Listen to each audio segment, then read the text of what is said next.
पाकिस्तान का क्रैकडाउन शुरू हो गया है। इसकी सबसे पहली दलील ट्रंप का वो फौरी तौर पे आने वाला बयान है जिसमें उसने कहा कि हम अफगानिस्तान से बगराम एयरबेस वापस लेने की कोशिश कर रहे हैं। ये पहली दलील है कि अफगानिस्तान के अंदर कोशिश है अमेरिका की कि मैं दोबारा आ जाऊं। उसने बहाना चाइना का पेश किया है कि चाइना में एटमी हथियार बन रहे हैं, लेकिन हमें इनकी पुरानी पॉलिसी का पता है। जनरल हमीद गुल साहब ने एक दफ़ा कहा था कि 9/11 बहाना है, अफगानिस्तान ठिकाना है और पाकिस्तान निशाना है। तो अब भी चाइना जो है वो बहाना है, अफगानिस्तान ठिकाना है और पाकिस्तान ही निशाना है। मैं समझता हूँ कि ये अकेले अमेरिका की परेशानी नहीं है। मुझे ये खदशा है कि प्रॉक्सी वार पाकिस्तान के ख़िलाफ़ लड़ी जाएगी। इसमें अमेरिका, इंडिया और इजराइल ये तीनों मिल के एक ऐसा कम्बिनेशन और कोऑर्डिनेशन करके पाकिस्तान का घेरा करने जा रहे हैं ताकि दुनिया के अंदर अपना जो तासर माजी का इन्होंने कायम किया था वो बरकरार रहे।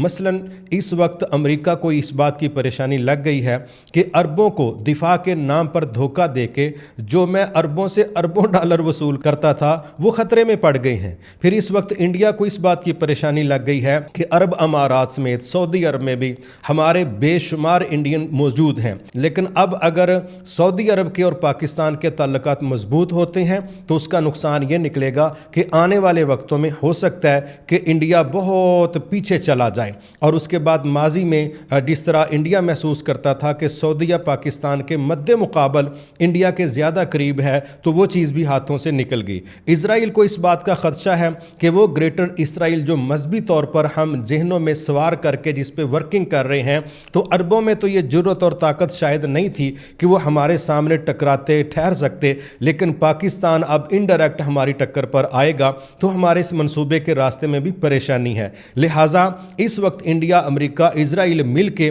पाकिस्तान के अंदर जो प्रॉक्सी वार के लिए वर्किंग शुरू कर सकते हैं। यहाँ क्या पूरी दुनिया में हर किसी के स्लीपिंग सेल्स मौजूद होते हैं, नाराज लोग मौजूद होते हैं, दुखी लोग भी मौजूद होते हैं। तो मैं समझता हूँ कि उनकी प्रॉक्सी वार से बचने के लिए पाकिस्तान को फिलफौर ऐसे तमाम तबकात, मजहबी जमातें हों, सियासी जमातें हों, किसी भी लिहाज से वो लोग हों जो पाकिस्तान के अंदर पॉलिसी साजों की गलती की वजह से या बाज़ जगहों पर मफादात का मसला होता है, बाज़ जगहों पर कोई और प्रॉब्लम आ सकती है, तमाम वो अनासर जो पाकिस्तान से किसी भी बुनियाद पर नाराज़ हैं, पाकिस्तान को फिलफौर उनके साथ बैठ के मोहब्बत, इज़्ज़त, एहतराम दे के कुर्बतें पैदा करनी चाहिए ताकि इन लोगों का कंधा इस्तेमाल करके ये तीनों ममालिक हमारा सीना छलनी ना कर सकें। फिर स्पेशली मैं चाहूँगा कि पाकिस्तान के करीब रहने वाले दोनों ममालिक अफगानिस्तान और ईरान के साथ पाकिस्तान के तल्लुकात माजी की निस्बत बहुत अच्छे हो जाने चाहिए ताकि बाहर के जो ममालिक यहाँ कोई नया खेल खेलना चाहते हैं या पुराने खेल के अंदर वो जान पैदा करना चाहते हैं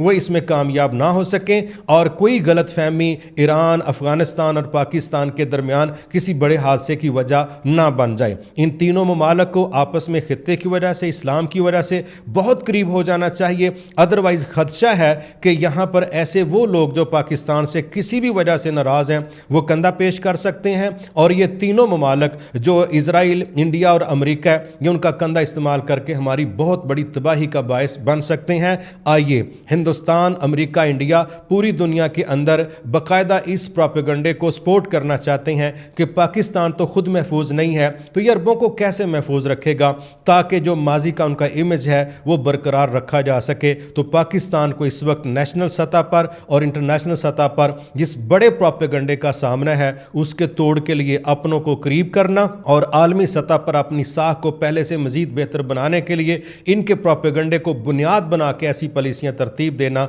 जिससे हमारे आने वाले दौर के जो दिफाई मुआहदे हैं वो पहले से ज़्यादा हो जाएं, पाकिस्तान अंदर बाहर से महफूज हो जाए। अगर हम इस पर काम नहीं करते तो मुझे ये खदशा है कि फिर पाकिस्तान का जो घेरा करने के लिए ये तीनों ममालिक काम शुरू कर चुके हैं, ये ज़रूर डिस्टर्ब करने की कोशिश करेंगे। अल्लाह पाकिस्तान को हमेशा अपने हिफ्ज़ व अमान में रखे।